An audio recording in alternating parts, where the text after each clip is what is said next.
बिग्रनेलाई मासिदिनु, चोरलाई दिनु काटी, धर्म सम्झी इन्साफ गर्नु एउटा नडाँटी। साम्राज्य उत्रनेछन् धर्म जाग्नेछ, राजा मन्त्री भारतलाई ठक्कर लाग्नेछ। भोजपुर जिल्लाका यी सुन्दर अनि विशाल पहाडहरू केवल प्रकृतिका उपहार मात्र होइनन्, यिनले नेपालको इतिहास परिवर्तन गर्न खोज्ने एक साहसी महिलाको पदचाप पनि बोकेका छन्। त्यो पदचाप थियो योगमाया न्यौपानेको। विक्रम संवत 1923 साल वैशाख 11 गते भोजपुर जिल्लाको सिम्लेमा जन्मिनुभएकी योगमाया बाल्यकालदेखि नै धार्मिक, संवेदनशील र सत्यको खोजीमा लाग्ने स्वभावकी हुनुहुन्थ्यो। त्यो समय नेपाल निरङ्कुश राणा शासन, जातीय विभेद, बालविवाह, बहुविवाह, सती प्रथा, कमारा कमारी प्रथा तथा महिलामाथिको विभेदले ग्रस्त थियो।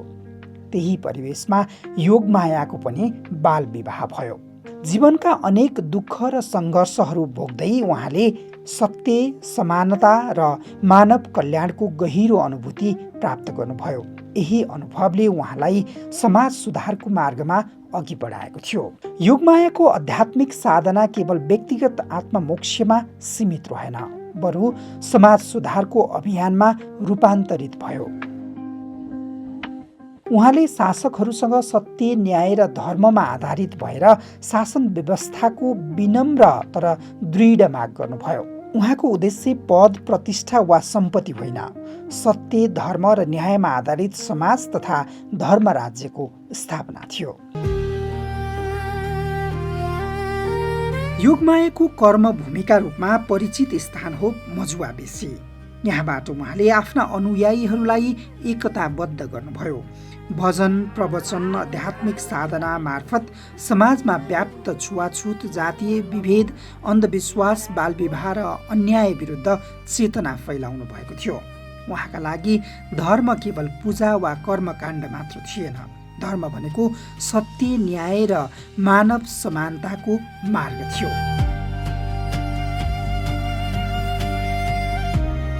मजुवा बेसीमा बाढी पसेपछि योगमायाको आश्रम केही समयका लागि इरुखुवा खोला पारे गौडिनीमा सरेको थियो। त्यहाँ योगमाया र उहाँका अनुयायीहरू एकान्तमा ध्यान, साधना र आत्मचिन्तन गर्नुहुन्थ्यो। गौडिनीको तलतर्फ ओढार थियो जहाँ पण्डित प्रेम नारायण बसी ध्यान गर्नुहुन्थ्यो। पछि योगमाया पनि बेला बेला सोही ओढारमा ध्यानमग्न हुनुहुन्थ्यो। राणा सरकारले आफ्ना मागहरूमा बेवास्ता गरेपछि विक्रम संवत 1995 सालमा मजुवा बेसी तल रहेको उफ्रियौली टारमा सामूहिक रूपमा अग्निदाह गर्न चिता बनाएर अनुयायीसहित योगमाया तयार हुनुभएको थियो। तर सरकारले त्यो हुन दिएन र पक्राउ गरी पुरुषहरूलाई धनकुटाको जेलमा र महिलाहरूलाई भोजपुरको राधाकृष्ण मन्दिरमा लगेर राखेको थियो। समय बित्दै गयो, न्यायको आशा निराशामा बदलिँदै गयो। अन्ततः योगमायाको आश्रम मजुवा बेसीबाट हरिशयनी एकादशीका दिन जल समाधि लिने तय गरी अरुण नदी किनारतर्फ उहाँहरू लाग्नुभयो।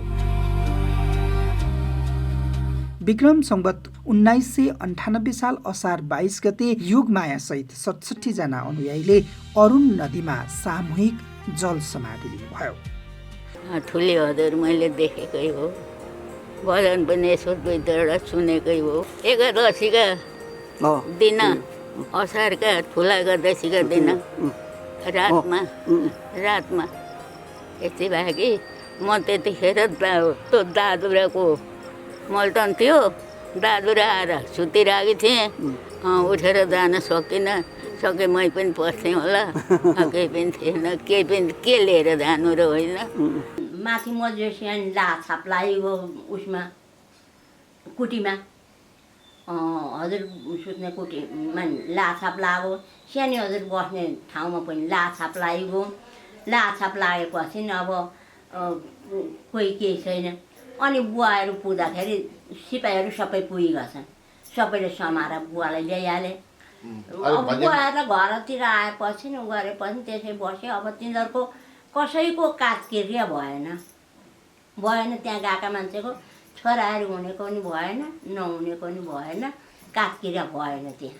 बडाहरू पनि भएन है? अँ टेकबार बडाहरू पनि भएन? भएन डिलिभर दाइहरू पनि भएन? भएन कसैको काटकिरा नगरेको। योगमायासहित 67 जना अनुयायीले अरुण नदीमा हालिएको जल समाधि कुनै हार थिएन। यो अन्याय विरुद्धको अन्तिम प्रतिरोध थियो।